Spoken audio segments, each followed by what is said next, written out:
Drum234 Studios presents Troy Jones. Hello everyone, I'm here today at Drum234 Studios with my man Jeff Holland. I'm Troy Jones. I'm a drummer in the upstate South Carolina, freelance percussionist, so it would sound like this in three. 1, 2, 3, 4. Or likewise, in a duple figure, it would be the hi-hat would become the dotted 16th, or the dotted 8th, sorry, which would turn it into 1, 2, 3, 1, 2, 3, 1. 1, 2, 3, 4, 1, 2, 3, 4, 1, 2, 3, 4, 1, 2, 3, 4, 1, 2, 3, 4. So in a duple figure, the hi-hat becomes the dotted 8th. So if you're hearing 1, 2, 3, 4, 1, 2, 3, 4, 1, 2, 3, 4, 1, 2, 3, 4, 1. It'd be 3 bars of 4/4. I'm not really concerned with the length in the phrases rounding out so much.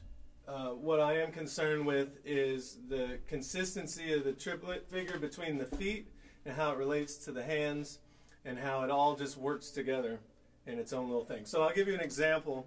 I'll go through the entire grid one time through the triplet, and then I'll give it a pause, and then I'll do the duple grid, and then we'll move from that. So here's the triple. 1, 2, 3, 4.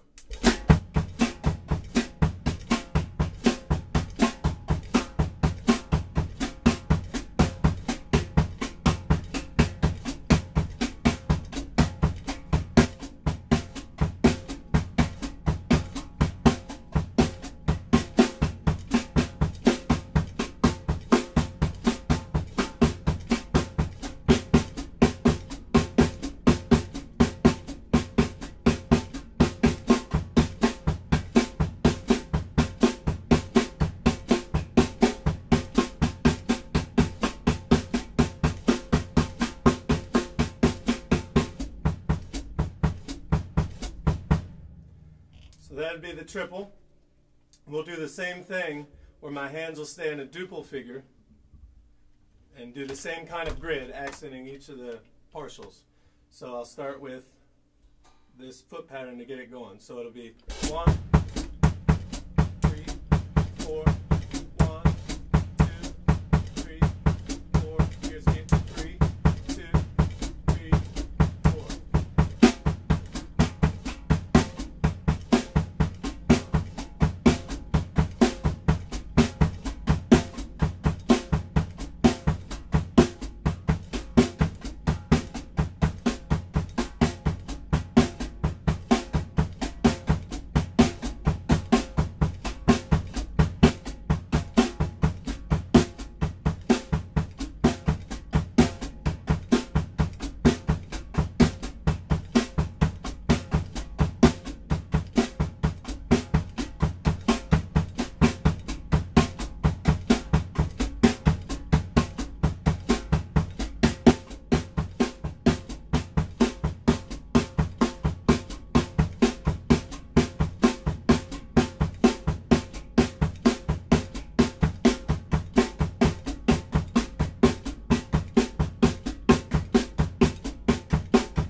all works is it allows your brain to connect with your instrument, hear things in a different way, to where when you're playing a standard groove, I can listen, hear all the other instruments in the band, the singer, and I can kind of get outside of my own head and my own playing and allow me to play more musical. So that's the main reason for it. And for how I might use it for fun to keep it exciting in a practice routine is I'll play it to a song and I'll show you the different examples.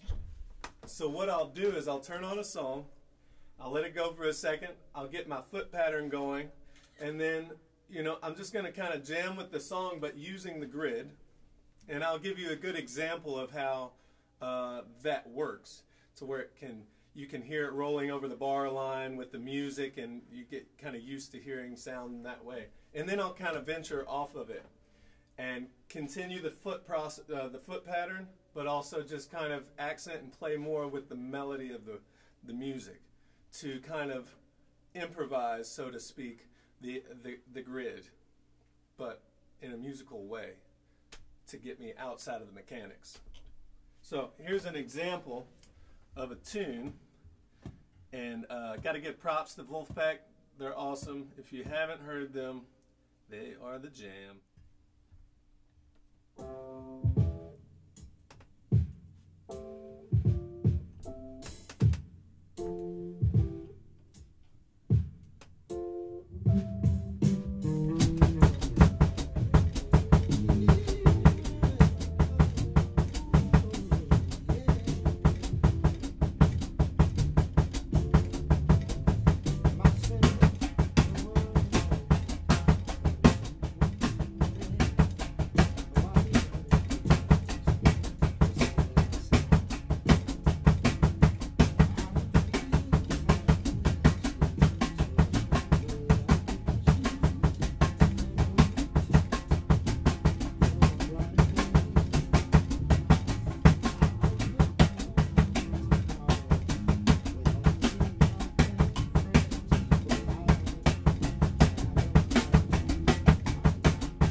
So it's a great example of being able to jam to some of your fun or most favorite tunes, but kind of in a productive way. So what you'll notice is the foot pattern, to my best ability, and I'm still practicing as well, is trying to stay as consistent as possible, both in volume and in placement, while I allow my hands and upper body to stretch and maybe get outside of its comfort zone, and you could hear how things kind of fluctuate, and it's totally fine.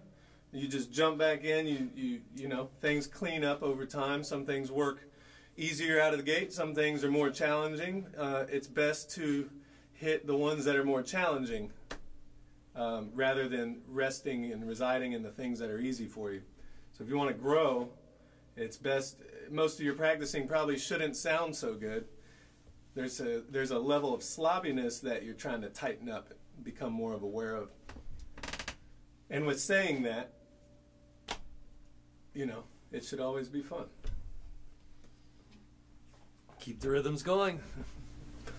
Awesome. So I hope you found this helpful, inspiring to some degree, and I look forward to meeting you. In fact, if you want to come out and catch me at a show, my name's Troy Jones again. Find me on the social media. I'm hanging with Jeff Holland at Drum234, and I just can't tell you how awesome this is to have a place where we can all come to learn and even network and grow as musicians, because it's never ending. So enjoy your weekend or your Monday or Tuesday or whatever day it is you're viewing this. Peace.